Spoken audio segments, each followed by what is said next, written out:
Well, I was just gonna say that they found that to be. Okay.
Good evening and welcome everybody to the Planning Commission meeting held September 12th, 2024 at 5:30.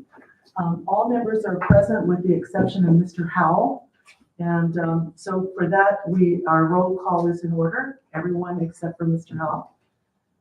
And next we'll do Pledge of Allegiance. So if you'll stand with me and join me in the pledge.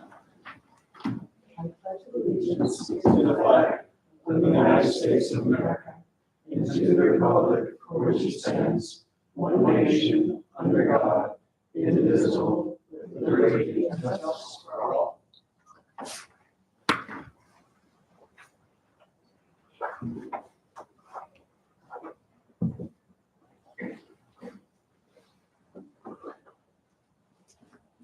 All right, then, moving along. Next on the agenda is the approval of the agenda. And I would like to say that we have an addition that we want to add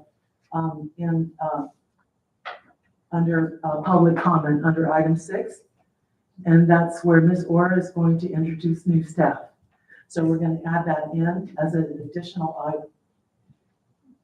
And with that, I wanted to also say that I wanted to include the capital improvement plan as a separate item on the agenda. And I would like to put that item right under the new staff introductions. And the purpose of that is we've, as a commission, have reviewed and approved the capital improvement plan.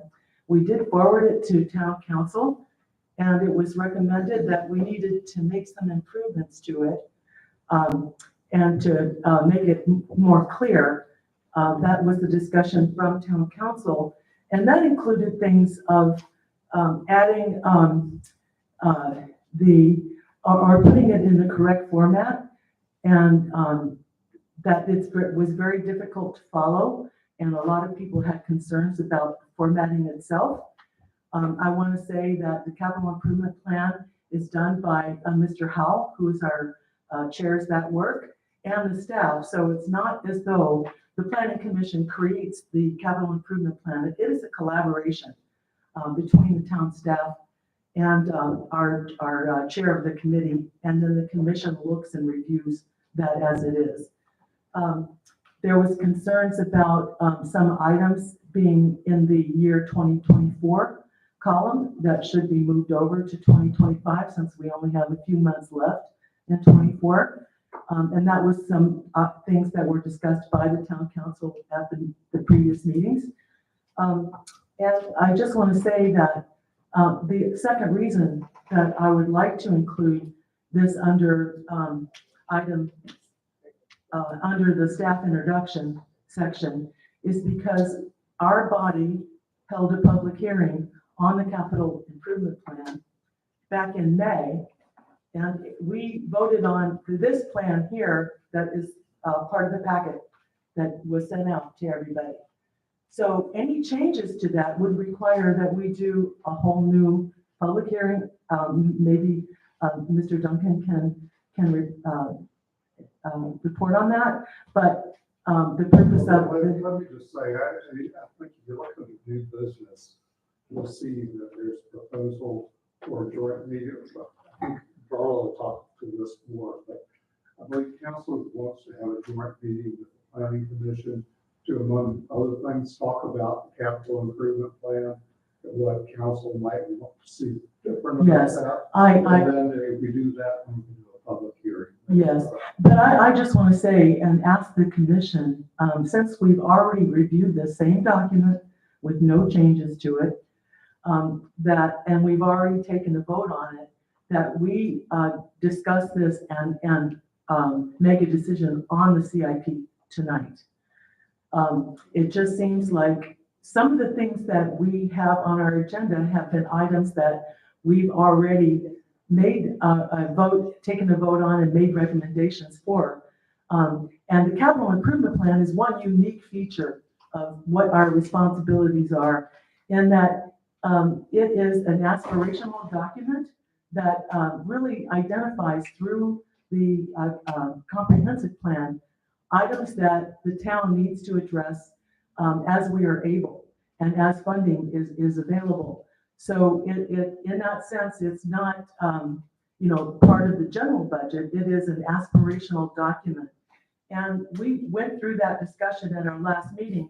So at the point on the agenda that I'd like to raise it, I'd like to discuss that in more detail. But as we move along, so is there any questions about adding it as an item to the agenda, as I had requested? Exactly, I'm sorry, Madam Chairman, exactly where in the agenda did you want to? I want to put it under the discussion of introduction of new staff. So that's under item 6, under item 6. Would it be better placed under old business? No, the reason I think that is, it's really, old business would work, yes. Yes, I think that would work. Yeah, I guess the question is, you've had a public hearing, that if you're gonna change the document substantially, that's why, I think the thought was to have council give you some input, and then you could, if you Yeah. think you were gonna need to change it substantially, then we advertise again and have another public hearing, but to go ahead tonight and make substantial changes to it, you probably can't do that. Well, what was advertised in our May meeting is this document that we're looking at right now tonight. And Right. so there won't be any changes to it. We've already The gone rest of the through. members haven't discussed that yet. I mean, it's not, you've added it to the agenda, but you don't know yourself that there won't be changes to it. Well, in terms of our role, we've already taken a vote. So perhaps when we get to that point on the agenda, we can do a roll call and hear what commission members would like to do with that. So if there's no objection, then we can move on, perhaps. And for clarity, Ms. Luna, this is gonna go under item 9, old business. Yes. Okay. All right, if there's any objections to how we're structuring the agenda, please let me know. Otherwise, we'll move on to the next item. Given that, we do not have minutes to approve, so we'll wait for the next meeting to look at our minutes for that. And with that, we'll go on to our public comment on non-public hearing planning commission items. And I'm wondering if we have any speakers? There is a speaker. So with that, we'll open public comment at 5:30, 5:40. There was no approval of the agenda of the revisions. made. Oh, thank you. So with that, do we approve the agenda as we have discussed? Second. All those in favor? Opposed? Okay, it's unanimous. Thank you for that. So with that, we'll open public comment at 5:40. Thank you. And we have one speaker, Mr. Will Knuckles. Mr. Knuckles, please state your address, and you have 3 minutes. Thank you. Hello, Will Knuckles, 204 Monrovia Avenue, Colonial Beach. And tonight I wanted to highlight a couple of things. We're talking about old business. There's some other things I think that are old business that should be taken up again by the commission.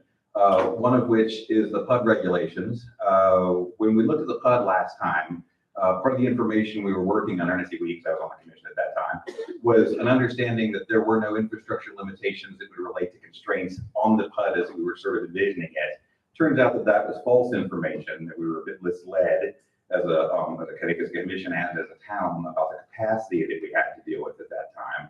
Now we're very aware of the fact that from the infrastructure side of things, we are woefully struggling to keep up with the current population and the current housing stock that we have now, along with the commercial pieces that go along with it.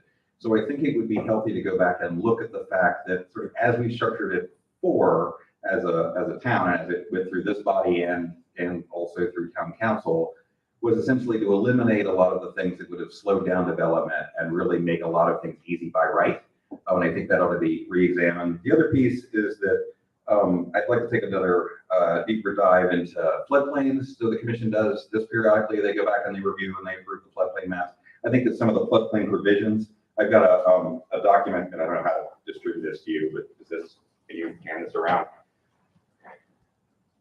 part of the model floodplain ordinance as it's currently restructured as it relates to mobile homes and recreational vehicles has some language in it that just simply doesn't make sense. In part because it's talking about things like structural engineering and other things that really relate to mobile homes, but don't actually relate to RVs. There's this piece of this that just is nonsensical. So as we're looking to actually go back and update things that relate to that standard, I hope that we can review that language. And along that way, I would argue that we'd be well positioned to look at the model ordinances of some other communities in Virginia. I've included one from the city of Fairfax, which sort of makes it really clear as to what belongs and doesn't belong in very dangerous areas. Although I think one thing that our standard does that theirs looks differently at is they're just talking about the V zone. That's the way ours sort of reads now. Also for mobile homes, we only look at the V zone. We really ought to be looking at AO as well. For those of you who don't know floodplain speak, there are different categories of danger as it relates to natural hazards. FEMA has spelled these out. Our code only addresses a piece of that. It is mute on other ones. And I think that really ought to be fixed as well. So hopefully you could put both of those things on your agenda as your work plan revisions happen. I know that's an ongoing exercise as you look for what to look at next. Thanks. Thank you very much for your testimony. And with that, we'll go ahead and close public comment at 5:48, 42. And next on the agenda is public planning commission committee reports. And again, I wanted to just remind everybody that Nathan is our chair for the CIP and he's unable to be here. I think I'm hearing or sensing a question over here. Yes, ma'am. Madam Chair, we did receive one letter for public comments, an email that we received, and I can read that into record. Okay, now, Mr. Duggan, would I have to open up public comment again? Yes. Okay, so we'll do that. We'll reopening public comment on issues that are not on the agenda this evening at 5:45. Thank you. This is from Mr. Alan Griffey. It says, please forward a copy of this email to members of the Planning Commission, which we will ensure you have, and make a copy available at the meeting this evening. It says, we understand the Planning Commission has again been tasked to comment on the current FAR of 0.40 to include the area of any built-in garage. The current FAR is troublesome for new home construction in the town. Please consider the following recommendations in your review. 1, surrounding jurisdictions have no FAR requirement for residential construction, and Colonial Beach should adopt the same policy. 2, building restrictions include minimum setbacks on 4 sides, height limits, and impervious cover limits. There should be no need to pile on with a FAR.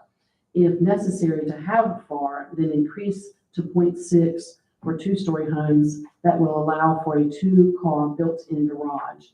In the alternative, allow up to 400 feet of a built-in garage in a 2-story home, not count against the FAR. Let's see. Current FAR at 0.4 limits home construction primarily to 1-story, no garage product. A home with 2-car garage of 400 feet limits the remainder of the home to 1,600 feet.